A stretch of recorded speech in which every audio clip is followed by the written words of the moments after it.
Picture the scene. It's 1978 and young Mainmeister has just arrived for his weekly judo lesson. As he goes in to get changed, he hears a kerfuffle going on in the corner. When he looks across, he sees this large wardrobe type thing surrounded with people, and coming from it are some weird sounds.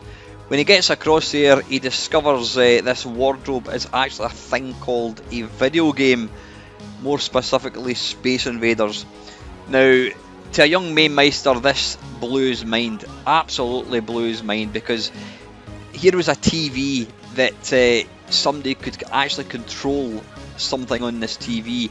Prior to that, TV was all passive, and this thing came along and it allowed you to interact.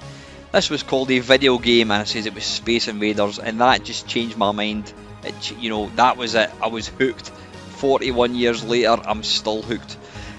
So anyway, yeah, an arcade machine would have been. It was something that you didn't even consider you could ever own. These are thousands and thousands of pounds. The closest we're ever going to get to play video games was through a home computer or a console. Now, the Atari 2600 had just been released, and it was something that I craved, but my mum and dad simply couldn't afford it, and they told me in no uncertain terms that I would not get one. They couldn't afford it, so very quickly I stopped asking for it. Now, I did get a Binatone TV game, which was pants, to be honest with you. I then I went through various LED video games, Astro Wars, Galaxy Invader, things like that, but they weren't the real deal.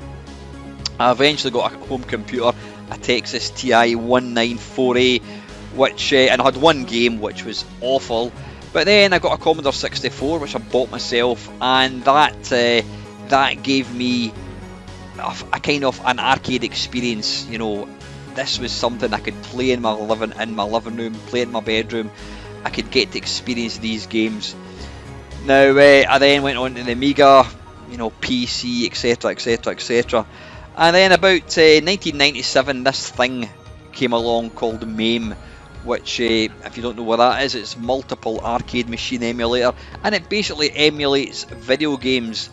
Now, I was very lucky enough to get a copy of this, and I can always remember the excitement when I first put the floppy disk into the PC. I typed in MAME-Galaxian, I think it was, and suddenly there was the boot screen for Galaxian. Now, there was no sound, but the minute this game started up, I was like, wow. Now, whilst it was really nice being able to run these games on a PC, it just didn't really feel like the proper experience, because you're sitting at a computer monitor and you're playing the games using a keyboard or a mouse or a gamepad, whatever. To really recreate that proper arcade experience, you wanted an actual cabinet. And fortunately, in 2014, after seeing one of my mates' cabs, my good mate Dave agreed to build me a cab, and since then I've managed to acquire another two, so I thought I would just let you see my little mini Mainmeister arcade. So this is the bar top that Dave built me. I put in the Robotron banner at the top, looks really nice. Love this little machine to bits. I was going to sell it, decided to keep it. It's got 2 joysticks, 6 buttons per player, and a trackball. And this is the Leisure 2000 machine that I bought just last week. This is a JAMA board. This is running Double Dragon. It's got a proper CRT screen. You can see there with the kind of wavy pattern, it's got a CRT screen in it. It does look really nice.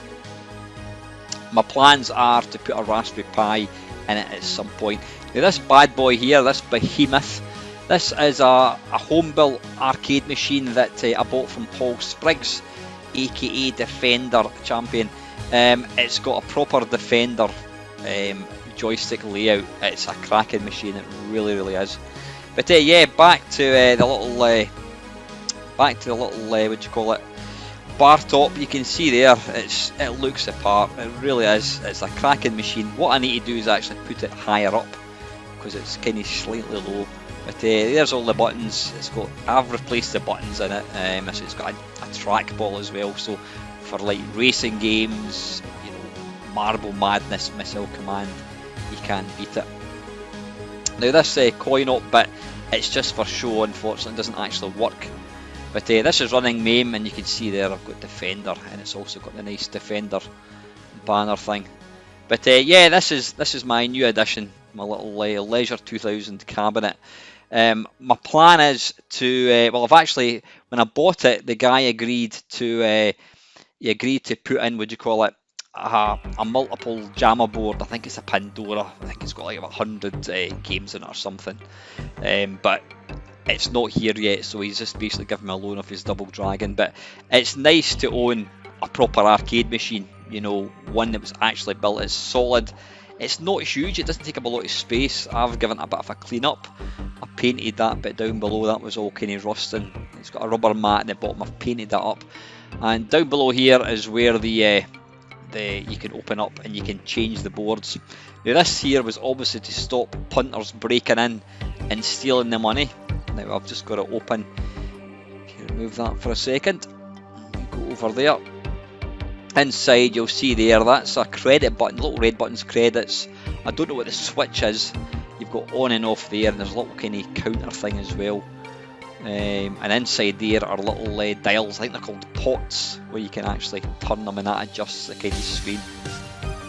But it's nice to own. I mean, this is quintessentially, yeah, that's where you put the credits in. This is quintessentially 1980s. I mean, look at the garish surround. It did actually have that kind of wallpaper type thing on the side, but it was all ripped. So what I've done is I've actually peeled it all off. I think it looks a lot nicer. But yeah, it's nice to finally own a proper arcade machine. I mean, as much as I love my two homemade ones, it's nice to own something like this. The thing is, I guarantee I will be able to sell this for more money. So anything like that is always an investment. If you don't get the chance to buy an original machine, then, you know, by all means, there are kits on eBay. Get yourself a Raspberry Pi and put it into that. You cannot under or overstate just how much better it is using it in a cabinet. But anyway guys, as always, I hope you enjoyed watching this.